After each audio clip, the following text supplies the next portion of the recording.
Lovely people, good evening. तो चलो आज बाइकर्स और बाइक लवर्स की बात करते हैं। Any bikers in the house here? Give me a chair please. बस इधर ही आप चेयर दे सकते हो भाई, बाकी रास्ते में तो आप कलेश ही देते रहते हो। आजकल बाइकर्स जो है ना, रास्ते पे ऐसा हो गया, उनका एक घमासान युद्ध चल रहा है। एक तरफ बाइकर्स हैं और दूसरी तरफ पूरी दुनिया। वो कुछ भी कर रहे हैं बाइकर्स, कोई रूल फॉलो नहीं कर रहे हैं, कहीं से भी कभी ऐसे निकल जाते हैं, कभी ऐसे निकल जाते हैं। मतलब उनको लग रहा है कि कुछ वीडियो गेम चल रहा है, पता नहीं क्या चल रहा है। कहीं से भी ओवरटेक कर लेंगे, कहीं रास्ता नहीं मिला तो फुटपाथ से चले जाते हैं।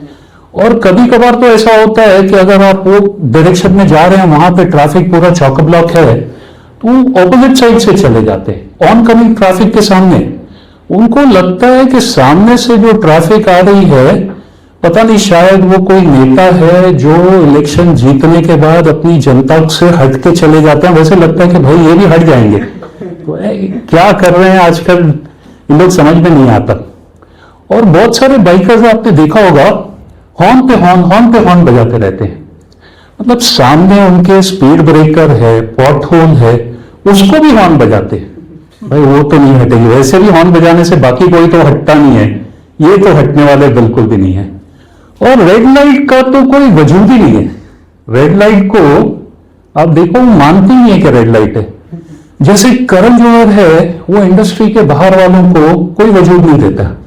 वो उनको मानता ही नहीं है कि ये हीरो हीरोइंस बन सकते हैं, न्यू लॉन्च हो सकता है। वैसे हमारे बाइकर्स रेड लाइट पे ध्यान ही नहीं देते, उनको लगता ही नहीं है कि रेड लाइट की कोई इंपॉर्टेंस है।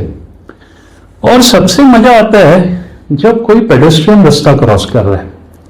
अब पेडेस्ट्रियन रास्ता क्रॉस कर रहा है, यहां से बाइकर आएगा और उनका आपस में ऐसा चलते रहता है, मैं कर जाऊं, मैं। अरे भाई, ऐसा उनका युद्ध हो जाता है वहां पे। इतना सिंपल है, बाइकर को आप पीछे से चले जाओ, वो पेडेस्ट्रियन आगे निकल जाएगा, प्रॉब्लम सॉल्व हो जाएगा। लेकिन वो पूरा युद्ध ही करते रहते हैं वहां पे। अभी आपने हाल ही में सुना होगा, वेनेजुएला के प्रेसिडेंट निकोलाई मदुरो, उनको यूएस के फोर्सेस ने अबडक्ट कर लिया। थोड़े दिन पहले की न्यूज है। तो ये सब अबडक्शन हो गया, सब कुछ हो गया। उसके बाद जर्नलिस्ट गए वहां पे और वहां के जो प्रेसिडेंशियल गार्ड्स थे उनको पूछा कि भाई, ये आपके प्रेसिडेंट को अबडक्ट किया, आपने कुछ किया क्यों नहीं, आप ऐसे ही खड़े तमाशा क्यों देख रहे थे? तो उन्होंने बोला, नहीं ऐसा नहीं है।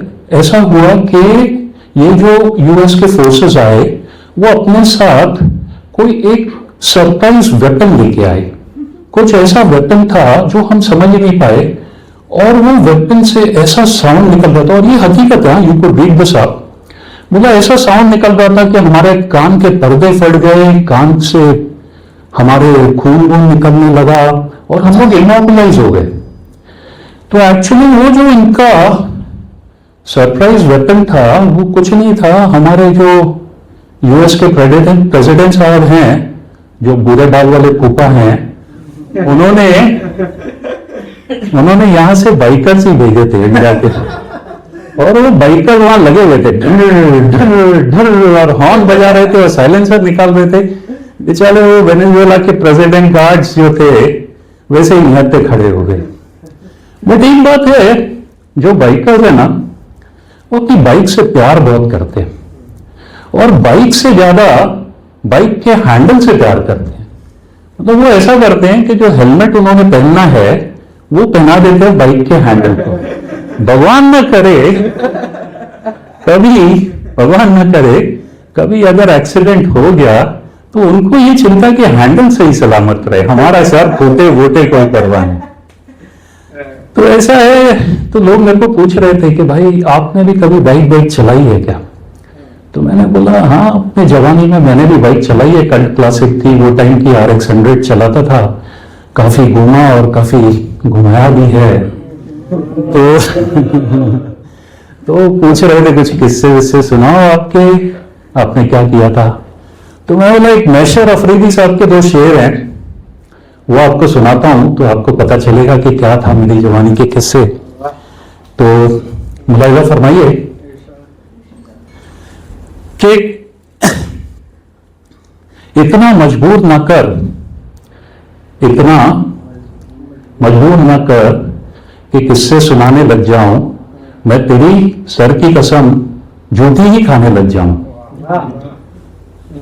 अगर मैं अपनी जवानी के किस्से सुना दूं तो ये जो लौंडे हैं मेरे पांव दबाने लग गए।